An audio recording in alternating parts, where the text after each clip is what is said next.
안녕하세요. 이남영입니다. 지난 에피소드에서 간단하게 이제 거시경제 모형에 대해서 설명을 했었는데, 아, 이 부분을 조금 더 다뤄보도록 하겠습니다. 사실 아마 경제학을 배우셨으면 경제학 원론 수준에서 기본적으로 다루는 내용이어서 제가 더 그것보다 더 깊게 뭐 고급 것이나 이런 수준으로 의 이야기를 하는 건 아니고요. 경제 원론 정도에서 이제 언급하는 이제 그 정도 수준으로 이야기를 하려고 합니다. 어, 슬라이드를 보면서 이제 이야기를 하도록 하고요. 저희 이제 거시경제라고 이야기할 때 보통 이제 경제학에서 미시와 거시를 나누게 됩니다. 그랬을 때 이제 거시라고 한다라면 보통 좀 큰 단위라고 이제 이야기를 할 수가 있고요. 그래서 일반적으로 이제 국가를 많이 생각을 하시면 좋을 것 같습니다. 이제 미시 같은 경우는 이제 개인의 의사결정에 좀 더 가깝고, 그래서 경제학에서 먼저 이제 경제 주체라는 걸 상정을 합니다. 뭐냐면 이제 의사결정을 하는 어떤 경제적 행위자인 거죠.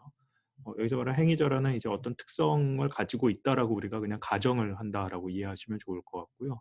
그래서 크게 이제 네 개의 거시경제 주체가 있다라고 말을 하게 되는데, 첫 번째 이제 가계입니다. 가계가 이제 하는 역할은 크게 봐서는 소비를 하는 거죠. 우리가 생각하는, 그러니까 우리 뭐 가구나 이런 것들을 생각하시면 조금 더 현실에 가까울 것 같고, 뭐 정확히 딱 맞아 떨어지는 건 아닙니다만, 가게에서 이제 하는 일은 소비가 있고, 그 다음에 노동과 토지와 같은 어, 생산 요소라고 부르는 걸 제공을 합니다. 누구에게 제공을 할 거냐면 이제 기업에 제공을 하는 거죠. 기업은 그러면은 이제 이런 노동과 토지와 같은 생산 요소들, 그리고 우리가 중간재라고 부르는 즉 생산에 필요한 어떤 뭐 부품 같은 거 생각하시면 좋을 것 같고요. 이런 걸 이제 구입을 할 거고, 이걸 가지고 이제 생산을 할 겁니다. 그러면 생산을 해서 판매된 수입이 있겠죠. 그 수입에 대한 대금을 어, 노동에 대한 대가, 임금, 토지에 대한 대가, 지대로 이제 나눠주게 될 겁니다. 여기에 이제 정부가 들어오게 되는데요. 정부가 하는 일은 기본적으로 조세를 걷는 거죠. 조세 수입이 있고, 조세 수입이 있는데, 이 조세는 가계와 기업으로부터 걷게 되는 거죠. 이 조세 수입을 통해서 결국 정부가 하는 건 뭐냐면 재화와 서비스를 공급을 할 겁니다. 정부가 공급하는 재화는 뭐 우리가 알고 있는 이제 정부가 공급하는 그런 물품들을 생각하시면 좋고, 그 다음에 뭐 서비스가 훨씬 더 일반적이긴 하죠. 국방 아니면 뭐 우리 치안 같은 서비스들 생각하시면 됩니다. 정부는 이제 그럼 이런 것들을 어디서 구입하고 제공할 거냐라면 결국은 기업의 생산물 시장에서 또 물건을 구입하는 이제 상품을 구입하는 일이 벌어지겠죠. 다음 이제 이 가계 기업 정부만으로 이루어진 경우를 우리가 보통 국내 또는 폐쇄 경제라고 부르게 됩니다. 즉, 일 국가 안에서의 경제 상황인데 여기 이제 해외 부문이 들어오게 되고요. 어, 뭐 해외 부문과의 좀 더 자세한 이야기는 뒤에서 다시 또 이제 다루도록 하겠습니다. 그럼 이러한 경제 주체, 가계, 기업, 정부, 해외 네 개 경제 주체가 있다라고 하면 이들이 움직이는 뭐 일종 운동장이 있는 거죠. 그걸 우리는 이제 시장이라고 부를 겁니다. 시장을 조금 추상화시켜서 우리는 크게 세 개의 시장을 나누게 됩니다. 생산물 시장, 뭐 상품이나 서비스 시장을 생각하시면 제일 좋고요. 그다음에 용소 시장은 이제 노동과 토지가 오고 가는, 즉 여기서 말하는 요소는 생산 요소입니다. 생산에 필요한 그러한 요소를 제공하는 시장이 있고, 다음에 이런 이제 흐름들이 있는데 흐름에 필요한 화폐가 있겠죠. 이 화폐 조달과 관련된 또 금융시장을 이제 상정을 하게 됩니다. 그래서 크게 네 경제 주체, 가계기업, 정부, 해외, 그리고 어, 이들이 움직이는 세 개의 시장, 생산물, 요소, 금융시장 세 개가 있다라고 이야기를 하게 되고, 그랬을 때 간단하게 조금 도식을 해보자라면 뭐 복잡해 보일 수도 있습니다만, 일단 이제 해외를 빼고 가계, 정부, 기업 세 개의 주체가 있다고 보겠습니다. 다음 이들이 이제 거래를 하는 생산물 시장, 요소 시장, 금융 시장에 세 개가 있는 거고요. 그랬을 때 가게가 기업에 제공하는 건 우리 생산 요소라고 그랬죠. 생산 요소인 노동과 토지를 제공합니다. 이 노동과 토지를 요소 시장을 통해서 제공을 하게 되면 요소 시장을 통해서 다시 기업은 이에 대한 대가인 노동의 대가인 임금, 토지에 대한 대가인 지대를 이제 지급을 하는 거죠.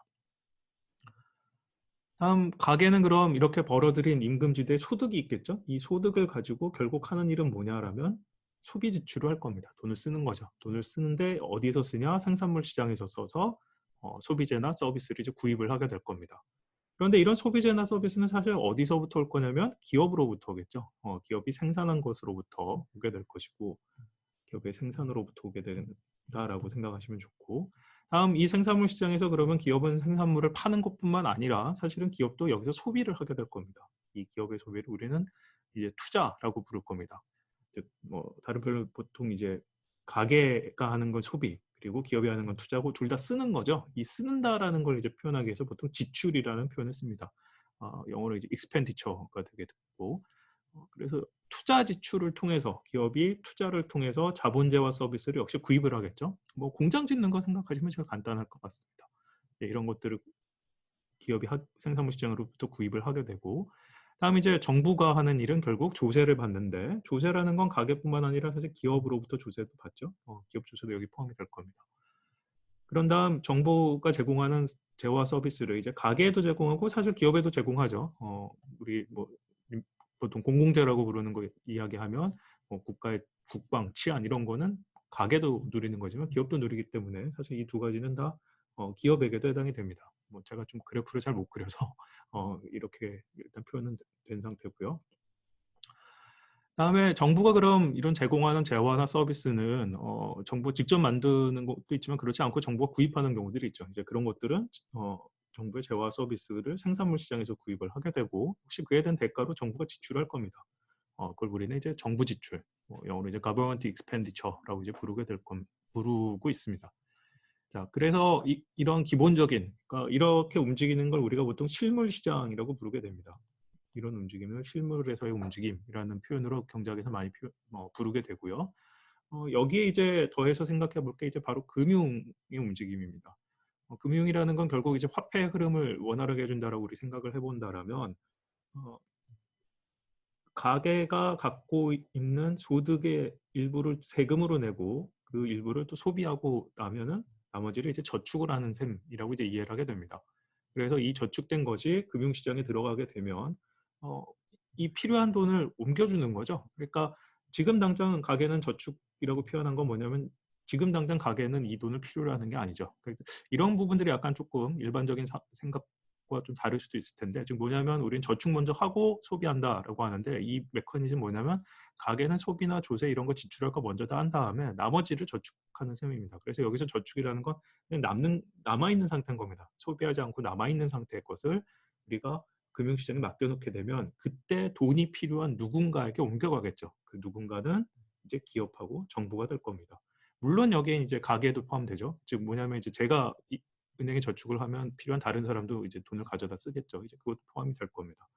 여기선 그리지 않았습니다만 우리는 주로 이제 정부하고 기업만 이제 이야기를 하도록 하겠습니다.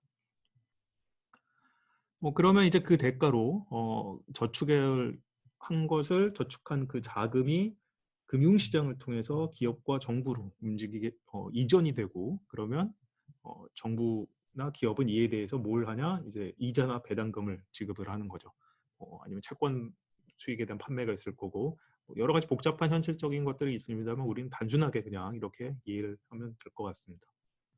자, 여기에 마지막으로 이제 해외 부분이 들어오게 됩니다. 해외 부분도 마찬가지로 생산물 시장에서 이제 개입을 하는 거죠. 그리고 요소 시장, 금융 시장에도 개입을 합니다. 그래서 생산물 시장의 경우에서 본다라면은 역시 뭐 수출과 수입이라고 우리가 보통 부르는 것들이 오고 가게 되고 여기엔 주로 최종재와 중간재 모두가 다 이제 포함된다라고 할 수가 있습니다. 다음에 해외로부터의 자금이 유입돼서 국내로 유통되기도 하고 아니면 국내에서의 자금이 해외로 또 빠져나가기도 하겠죠. 제가 설명하고 이 체크는 반대로 했습니다만 뭐 이해하시리라고 생각하고요.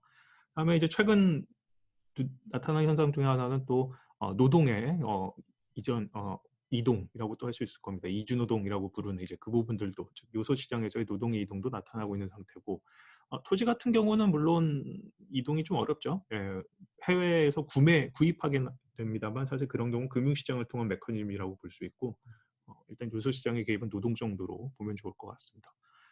저희가 이제 앞에 에피소드 네 번째였나요? 예, 거기서 얘기했던 것처럼 사실 이제 경제기 지금의 이제 문제라는 게 좀 여러 가지 채널에서 위험 신호가 있다라는 이야기들을 했었고요.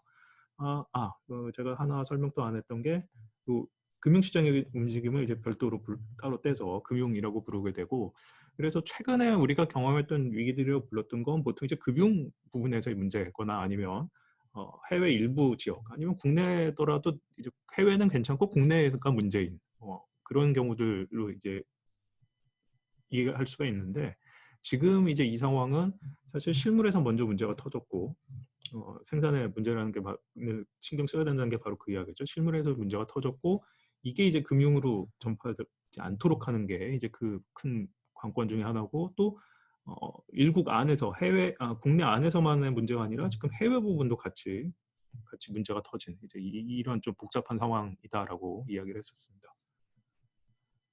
자, 그랬을 때 이 문제를 해결하기 위해서 우리가 정책을 쓸 수가 있는데, 간단하게 그냥 얘기하자면 공급 정책이라고 할 만한, 즉 직접적으로 공급을 늘리게끔 만들어주는 직접적 정책은 사실 없습니다. 뭐 이제 간접적인 방법들, 뭐 세제 혜택이나 여러 가지 뭐 지원 제도들은 있습니다만 사실 직접적인 건 없다라고 얘기할 수 있고, 그렇기 때문에 이제 효과를 완화하도록 노력할 수 있는 정책들을 주로 펴게 되고, 그것이 이제 총수요 정책에서 우리가 고민하게 됩니다.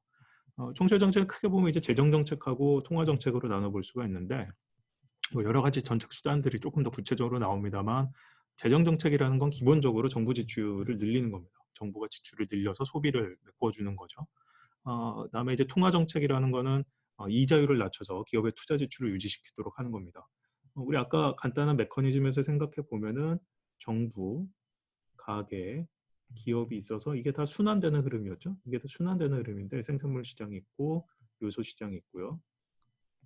그러면 뭐 충격이 와서 가계가 소비를 줄인다, 뭐 기업도 소비를 줄인다. 그럼 어떻게 보면 정부가 소비를 늘리면 그러면 전체적인 소비 수준은 유지가 되겠죠. 아니면은 정부가 직접적으로 가게에 이제 돈을 줘버리면, 소득이 부족해서 소비를 낮춘 거다 그랬을 때 소득을 높여주면, 그러면 다시 가계 소비를 올릴 겁니다. 올릴 테니까 혹시 소비가 안정될 겁니다. 이제 이런 것들을 우리가 평탄화라고 부르고, 기업의 경우는 투자를 한다고 그랬죠. 투자 지출을 하게 되는데 투자가 낮아집니다. 그러면은 뭐 다른 것들이 일정하다고 보면은 전체적으로 낮아지는 거죠.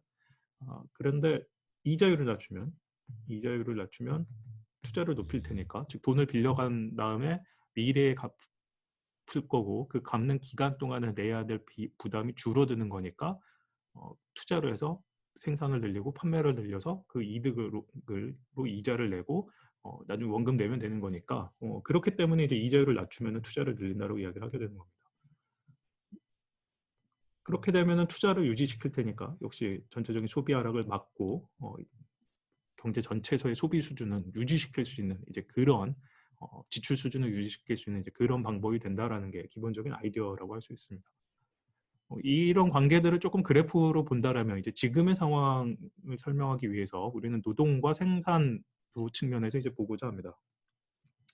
그래서 노동 공급을 우리가 고용 측면과 그다음 임금 측면 두 가지 기준을 가지고 볼 텐데, 노동 수요라는 건 이제 일자리인 거죠. 일자리고 노동 공급이라는 건 일하려는 사람들입니다. 일하려는 사람들인데,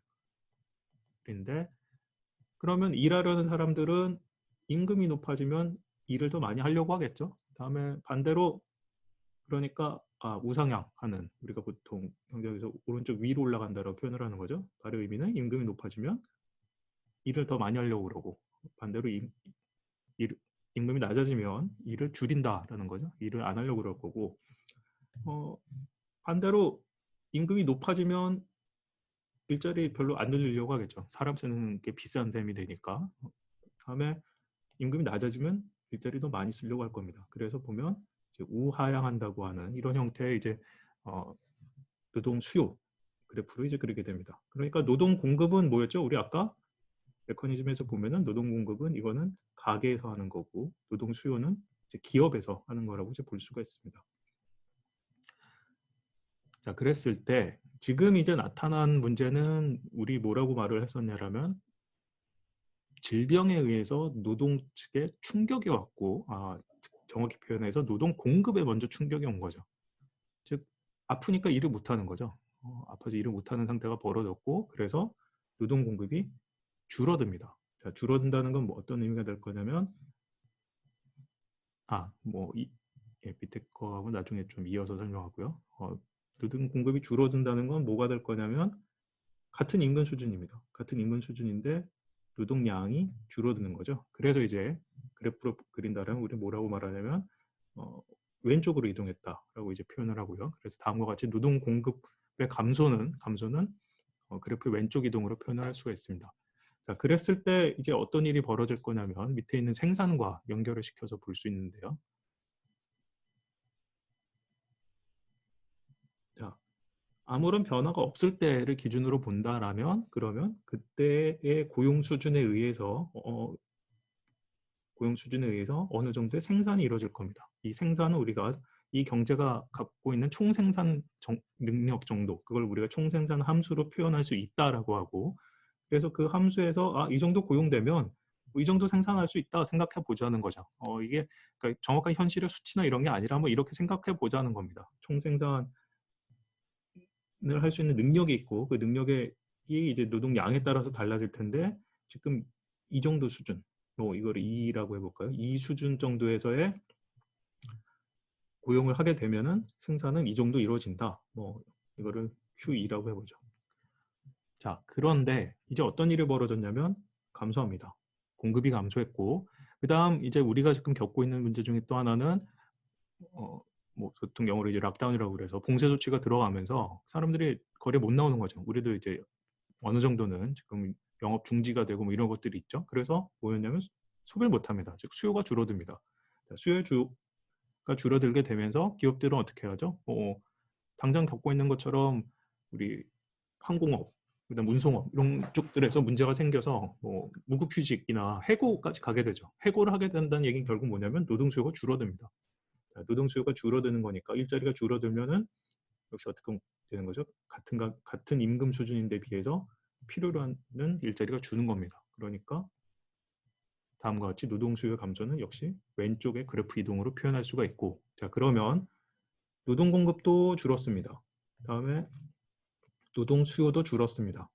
그래서 두 그래프 모두 다 왼쪽으로 이동을 했고, 그랬을 때 새로 만나게 되는 이 노동 수요와 공급이 새로 만나게 되는 지점에서의 균형 노동량이 있게 되고, 그럼 이 균형 노동량 수준은 어떻게 되냐면 충격이 있기 전의, 즉 이건 충격이 있은 후들의 변화죠. 충격 후의 변화에 비해서 보면 노동량이 크게 감소를 하게 됩니다. 감소를 하게 되고, 그렇기 때문에 생산은 아주 급격하게 떨어진다라는 거죠. 그런데 이게 왜 정책 효과를 가져올 정책이 이랬을 때 어떤 효과를 가져온다라고 우리 이야기하냐라면 앞에서 이제 재정 정책이나 통화 정책들은 결국 노동 수요에 영향을 준다고 죄송합니다. 생산물 수요에 영향을 준다고 그랬죠. 그러니까 계속해서 어느 정도 팔리는 거죠. 자, 팔리게 되면 기업들은 좀 노동 공급은 줄었지만 계속해서 팔리는 건 있으니 만들어야겠다 판단을 하겠죠. 그러니까 어떻게 되냐면 노동 수요가 줄긴 하겠지만 가만히 내버려뒀을 때에 비해서는 노동 수요가 훨씬 더 덜 줄어들 겁니다. 즉 개입이 없다라면 크게 줄지만 그렇지만 개입이 있다라면 노동 수요의 감소는 상대적으로 줄긴 합니다만 없을 때에 비해서는 훨씬 더 적은 수준으로 줄 거다라는 거죠. 자, 그러면 이 노동 수요와 노동 공급이 만나는 점에서 새로운 균형이 만들어지게 될 거고, 그때 생산량 수준은 이제 낮아지긴 합니다. 경기 침체, 즉 충격이 와서 충격 이후 생산이 줄어드는 수준에 비해 충격 이후 생산이 줄어들긴 합니다만 전혀 개입이 없을 때에 비해서는 줄어드는 수준이 훨씬 더 나은, 좋다라기보다는 좀 더 나은, 그러니까 생산량 수준이 조금 더 높은 데서 결정되는 이제 그런 메커니즘을 가지게 된다라는 겁니다. 이게 이제 기본적인 재정 정책이나 통화 정책에 의한 개입이 가져오는 효과다라고 이제 설명을 할 수가 있을 것이고요. 그랬을 때 일반적으로는 보통 이제 재정 정책보다는 통화 정책을 좀 경제들이 많이 선호하게 합니다만, 저의 개인적인 이제 입장은 지금 상황은 조금 더 재정 정책을 적극적으로 해야 되고 당연히 이제 통화 정책도 좀 더 적극적으로 나설 필요가 있지 않나. 왜냐하면 가만히 둔다라면 지금 수와 공급의 이중 충격에 의해서 생산량 수준의 하락이 너무 크게 나타날 수 있다라는 거죠. 그러니까 이걸 완화하기 위해서는 우리가 조금 적극적으로 개입할 필요가 있다라는 게 뭐 저희 개인적인 이제 입장이라고 할 수 있을 것 같습니다.